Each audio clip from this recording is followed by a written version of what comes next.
Hey guys, Doug St. Denis with Ridge to River Outdoors. Today we're going to talk about tying egg loop for both single hooks and double hooks. There are a lot of videos out there showing the egg loop being tied, but they usually show it from a third-person perspective. We've shot this video from a first-person perspective, and I hope it really helps you in tying your egg loops, whether you're tying up single hooks or double hooks. Okay, so we're going to tie a single egg loop on a single hook. I'm using a very large hook just for demonstration purposes, and then I'll show you how to tie this on a normal size hook. The first thing you want to do is you're going to take your leader, whatever length leader you've decided on, you're going to push that line through the eye of the hook you plan on tying. Don't take your line and push it in really far, because then you're going to have to cut the tag end off, so you're doing double the work. Just put the line in far enough so that you don't have to trim it. Now take your leader, wrap it around the back side of the eye, and then go around the hook shank about 12 times.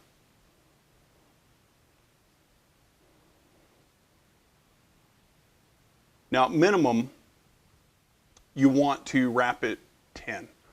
I like to wrap my single egg hook setups 12 times. You can go 14 if you'd like. You decide. Once you do those first 12 wraps, take the tag end of your line, run it through the back side of the eye about 2 inches.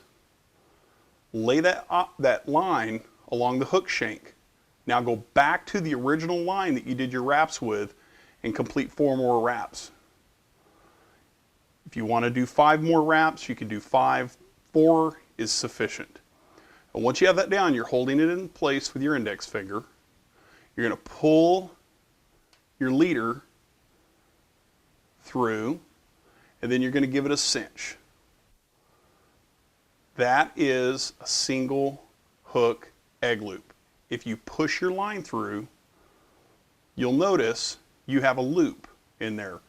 You can add eggs, shrimp, yarn, whatever you want in there, and you can now fish with that egg loop setup right there.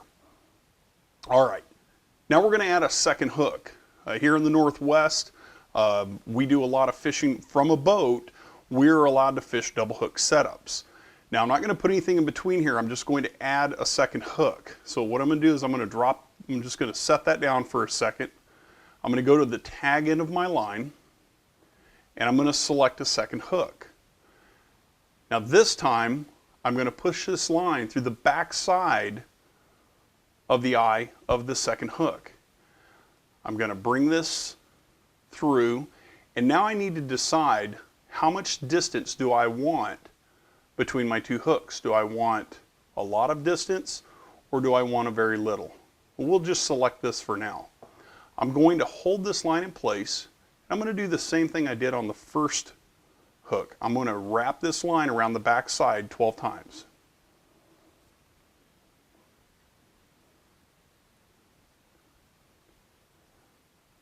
Once I've done 12, I'm going to hold that in place with my index finger. Now I'm going to go to the tag end of my line, just like I did before, and again, I'm going to push that line through the back side of the eye. I'll push it out about 2 inches, and I'm going to go back to the line I just finished my wraps on, and I'm going to continue my wraps.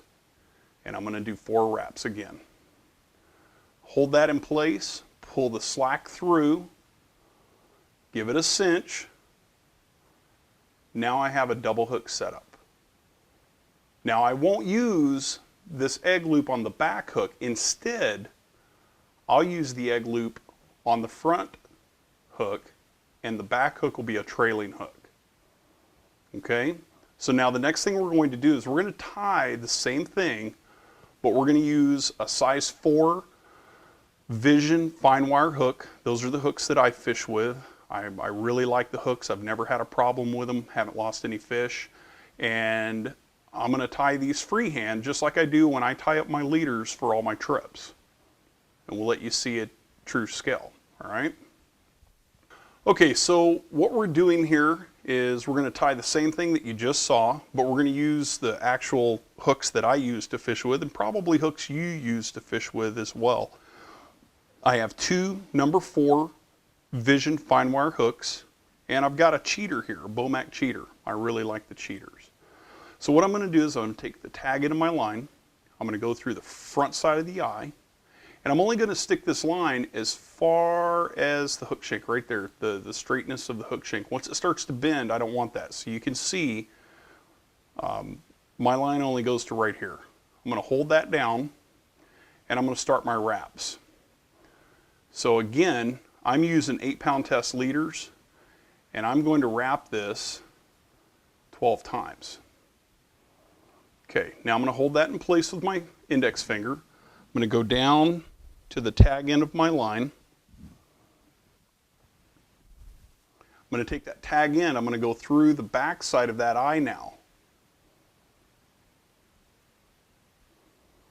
Once that's in there, I want about 2 inches, just like I did on the big setup. I'm going to go back to the original line that I did the first 12 wraps with, and I'm going to continue wrapping 4 more times. Once that's round, I'm going to hold it with my index finger, and I'm going to pull through the leader through the eye.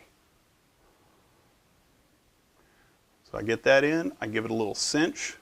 Now I've got a single egg loop. So if I push this line through, you'll see I have a single egg loop there. All right. Now I'm going to go ahead and add. I use cheaters. So I'm going to add a cheater. You can add a corky, a winner, whatever you like to use. I'm going to let that drop on. Now I'm going to take my second hook, just like I did on the first demonstration. I'm going to go through the back side of that eye. So I push that through the back side of the eye. I pull the slack through. And then I begin my spacing. And this is really important. I don't like my eggs or my second hook to be way back here, and I really don't want my cheater up over the hook. I want the distance, I want it to set just about like that. Just a small gap between the front hook and the back hook. It lets that cheater move just a little bit. I'm going to hold this in place. I'm going to take my line, and I'm going to start wrapping. And I'm going to do 12 wraps.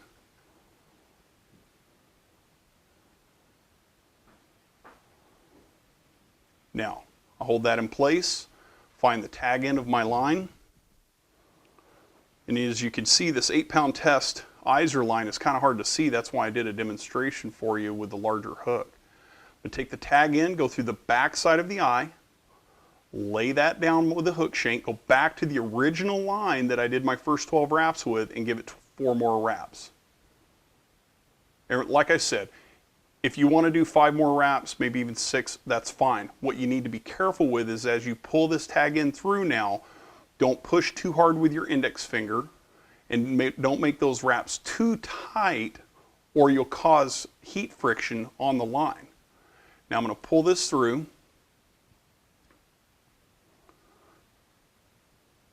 Cinch it up, and now what I have here is a double hook setup. I've got my egg loop up at the top. I can put yarn, I can put cured shrimp, I can put egg roe, whatever you want. What you don't want to do if you are using easy eggs, I wouldn't add easy eggs or a simulated bait that's a plastic, because if you have a cheater, a corky, or a winner that has buoyancy, if you add simulated baits such as easy eggs, some of the gulp eggs that are out there, they also have buoyancy. So if you put those in there, you're going to have too much buoyancy. You may want to consider tying a double hook setup without the cheater. And actually, we'll talk about that in another video later. So make sure you check back to our website and take a look at the setup that I use for easy eggs. All right, guys, I hope that information was helpful. Remember, if you have questions about techniques that you see, send us an email. We'll either get back to you via email, or we may even do a how-to video on your specific question. Thanks for watching.